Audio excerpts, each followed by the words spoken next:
इतना धीमा कि पत्तों के गिरने की आवाज भी साफ सुनाई दे जाती।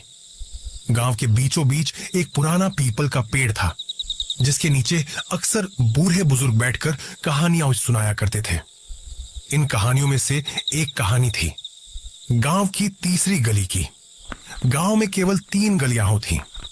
पहली गली मंदिर की ओर जाती थी, दूसरी बाजार की ओर, और तीसरी गली के बारे में कोई बात नहीं करता था। ऐसा नहीं था कि वह गली मौजूद नहीं थी, पर गांव वाले उसे अनदेखा करते थे, जैसे वह कोई बुरी याद हो। उस गली में कोई घर नहीं था, बस दोनों तरफ घने बबूल के पेड़ थे और अंत में एक पुराना सूखा कुआं। गांव का सबसे छोटा बच्चा टिल्लू बहुत शरारती था। उसकी आंखें हमेशा चमकती रहती थीं और मन में हजारों सवाल उमड़ते रहते थे। बूढ़े बुजुर्ग जब तीसरी गली की बात करते तो उसको देखने के बाद चुप हो जाते थे, तो टिल्लू का मन और भी व्याकुल हो उठता। तीसरी गली में ऐसा क्या है दादी? वह अपनी दादी से पूछता है। दादी, आप बताती क्यों नहीं? दादी एक लंबी सांस लेती हैं। उनकी आवाज में एक अजीब सी थरथराहट होती है। बेटा, उस गली में मत जाना, वहाँ समय रुक जाता है। टिल्लू की नन्ही आंखों में डर की जगह उत्सुकता भर जाती है। टिल्लू बोलता है, समय रुक जाता है? पर कैसे दादी? दादी बस अपना सिर हिला देती और दूसरी कहानियों में खो जाती। एक रात चांद बादलों के पीछे छिपा था। हवा में एक अजीब सी खामोशी थी। टिल्लू को नींद नहीं आ रही थी। उसके मन में बस तीसरी गली घूम रही थी। उसके छोटे दिल ने एक फैसला किया। वह धीरे से उठा, दरवाजा खोला और चुपचाप अंधेरी रातों के आंचल में समा गया। उसकी पतली सी परछाई गांव की कच्ची सड़कों पर नाचती हुई आगे बढ़ी। वह पहली गली से गुजरा, फिर दूसरी से, और फिर उसने देखी तीसरी गली। वह सचमुच अलग थी। बाकी गलियों में घर थे, दियों की हल्की रोशनी थी, पर तीसरी गली बिल्कुल काली थी, जैसे किसी ने अंधेरे की चादर पहना दी हो। बबूल के पेड़ किसी प्रेत की उंगलियों जैसे लग रहे थे, जो उसे अपनी ओर बुला रहे थे। टिल्लू के कदम धीमे पीछे हट गए। उसके नन्हे कानों में एक फुसफुसाहट गूंजी, जैसे कोई बहुत दूर से बुला रहा हो। आओ, आओ। आवाज इतनी स्पष्ट थी कि टिल्लू के रोंगटे खड़े हो गए। उसने हिम्मत जुटाई और एक कदम आगे बढ़ाया। जैसे ही उसने गली में प्रवेश किया, एक अजीब सी ठंडक उसे घेर गई। तो ऐसी ठंडक गांव में कभी महसूस नहीं हुई थी। हवा थम गई, पत्तों की सरसराहट भी बंद हो गई। बस वही फुसफुसाहट और तेज होती गई। तुम आ गए, तुम आ गए। टिल्लू आगे बढ़ा। गली लंबी होती जा रही थी, जैसे उसका कोई अंत ही ना हो। बबूल के पेड़ और घने होते गए। फुसफुसाहट अब उसके कानों में स्पष्ट सुनाई दे रही थी। चलो, तुम्हें दिखाते हैं। उसके सामने अचानक एक धुंधली सी रोशनी दिखाई दी। वह रोशनी कुएं की तरफ से आ रही थी। वह भागा उस रोशनी की ओर। जैसे ही वह कुएं के पास पहुंचा, रोशनी गायब हो गई। कुआं गहरा काला था, जैसे वह पाताल लोक का रास्ता हो। अचानक एक ठंडी हवा उसके चेहरे से टकराई। वह डरकर पीछे हटा। उसकी सांसें तेज हो गईं। वह मुद्दा और भागा उसी रास्ते से जिस रास्ते से आया था। वह भागता गया, भागता गया। गली खत्म ही नहीं हो रही थी। उसे लगा जैसे वह एक ही जगह पर दौड़ाच रहा हो। उसने अपनी पूरी ताकत लगाई।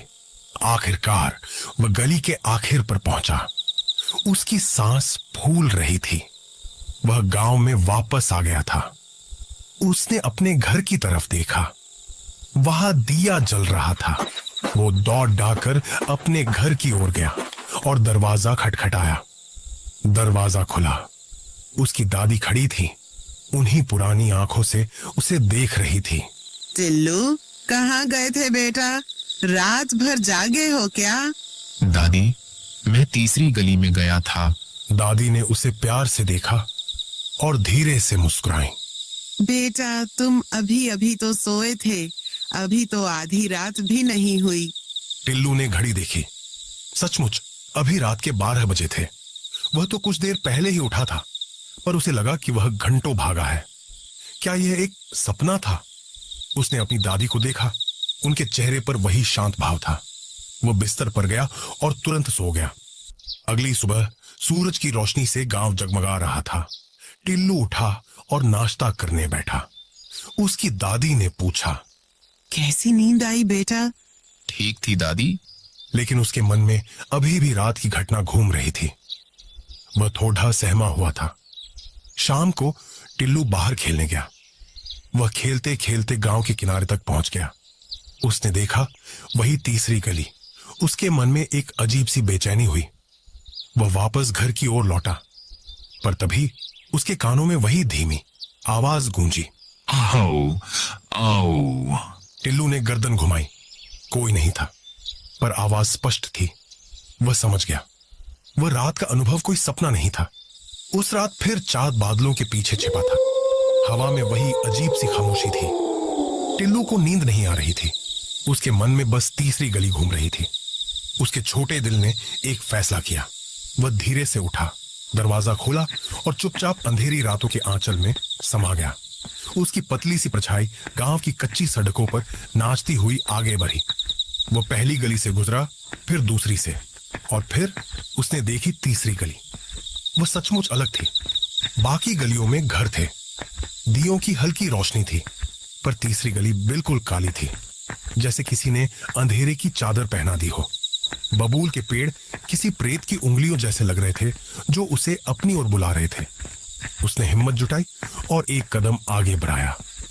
जैसे ही उसने गली में प्रवेश किया, एक अजीब सी ठंडक उसे घेर गई। हवा थम गई, पत्तों की सरसराहट भी बंद हो गई। बस वही आवाज और तेज होती गई, तुम आ गए, तुम आ गए। और फिर से कहानी वहीं से शुरू हुई जहां से कल रात खत्म हुई थी। टिल्लू फिर उसी तीसरी गली के चक्रव्यूह में फंस गया था, जहां समय रुक जाता था और एक ही रात बार बार दोहराई जाती थी, हमेशा के लिए। और गांव में बूढ़े बुजुर्ग आज भी कहते थे, गांव की तीसरी गली में मत जाना, वहां समय रुक जाता है। ये कहानी आपको कैसी लगी? अगर अच्छी लगी हो तो हमारे चैनल को सब्सक्राइब कीजिए और इस वीडियो को एक लाइक